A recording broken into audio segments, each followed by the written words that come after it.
মুসা আলাইহিস সালাম ফেরাউনের হেদায়েতের জন্য আল্লাহ তাআলা মুসা আলাইহিস সালামকে পাঠিয়েছিলেন। তিনি নানাভাবে তার ভাইকে নিয়ে দাওয়াত দিতে লাগলেন, কিন্তু ফেরাউন এই কথা মানে না। ফেরাউন বলে, তুমি যে নবী, প্রমাণ কি? মুসা আলাইহিস সালাম বলেন, দেখো এই যে আমার হাতে লাঠি। উনি এমন নবী ছিলেন, উনি লাঠি মাটিতে রেখে দিলে ওটা মুহূর্তে সাপ হয়ে যেত। তো মাটিতে তিনি লাঠি রাখলেন, এটা মুহূর্তে সাপ হয়ে গেল, যে এই যে আমি নবী। মানে না, বললেন আরো কিছু দেখা। তো মুসা আলাইহিস সালাম বগলের এখান থেকে হাত উঁচু করলে নূরের ঝলকানি হাতের মধ্যে দেখা যেত। উনি নূরের ঝলকানি দেখালেন, এরপরও মানে না।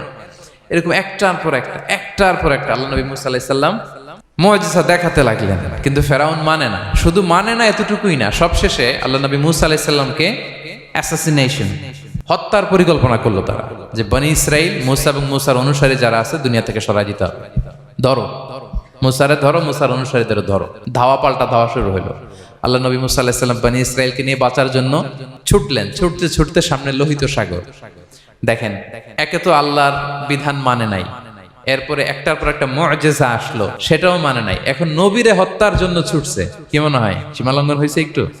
একটু হয়েছে না অনেক?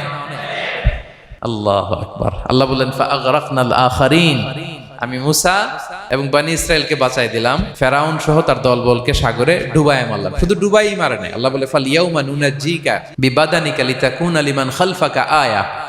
ফেরাউনকে লোহিত সাগরে তো ডুবিয়েছেই। আল্লাহ বলেন, ফেরাউন, তোর অনুসারী যারা পৃথিবীতে থাকবে, তোর চালাচামুন্ডা যারা থাকবে, তোর খালাতো ভাই, চাচাতো ভাই যারা দুনিয়াতে বেঁচে থাকবে, তাদের জন্য তোর লাশটারে আমি শুটকি বানিয়ে রাখলাম। Up to the day of judgement, কিয়ামত পর্যন্ত ফেরাউনের লাশটা মিশরের জাতীয় জাদুঘরে ড্রাই বডি হিসেবে আছে। আমি নিজে দেখে এসেছি, নিজ চোখে মমিফাইং করে শুটকি বানায় রাখছে। এইভাবে পৃথিবীতে যতগুলো জাতিগোষ্ঠীকে আল্লাহ তাআলা আযাব দিয়ে ধ্বংস করেছে, তার কারণ হচ্ছে সীমালঙ্ঘন। তার কারণ কি? প্রিয় ভাইরা, আমরা যেন আমাদের লাইফস্টাইলের দিকে একটু খেয়াল করি, যে এই সীমালঙ্ঘনের কাতারে আমরা চলে আসলাম কিনা, আমাদেরকে খেয়াল রাখতে হবে। আল্লাহ তাআলা সীমালঙ্ঘনকারীকে পছন্দ করেন না। ইন্নাল্লাহা লা ইউহিব্বুল মুআতাদিন, তিনি সীমালঙ্ঘনকারীদেরকে পছন্দ করেন না।